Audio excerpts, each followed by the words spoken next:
Alam mo ba na worth it ka? Pero hindi niya nakikita sa'yo yung halaga kasi masyado siyang nakafocus sa itsura. Masyado siyang tumitingin sa pangangatawan at physical na anyo ng isang tao.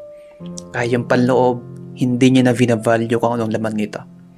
Hindi niya pinapahalagahan yung mga sacrifices na ginagawa mo para lang sa kanya. Hindi niya nakikita yung mga give up mong mga bagay para lang ma-solve at para lang maisalba ang relasyon niyo. Hindi niya nakikita yung pagiging sweet mo at pagiging clingy mo. Yung pagsaselos mo at paghihinala mo, ang nakikita niya doon is toxic ka. Ang nakikita niya doon is pinaghihinalaan mo siya. Pero ang gusto mo lang naman ay ma-sure mo na ikaw lang yung mahal niya. Hindi niya nakikita na napaka-loyal mo sa kanya. At hindi niya nakikita yung gustong-gusto ng puso mo na mahalin mo lang siya. Pero siya, nang ginagawa niya, pinabaliwala ka lang niya. Akala niya normal lang lahat yun at akala niya ay bare minimum lang yun.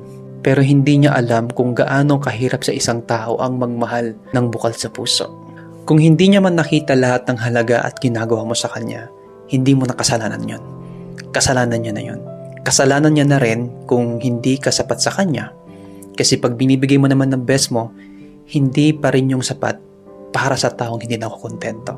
Kaya ka pinagpalit, hindi dahil may kulang sa'yo, kundi marami nang meron sa'yo, pero nakukulangan pa siya. Gusto niya pa ng mas better sa'yo.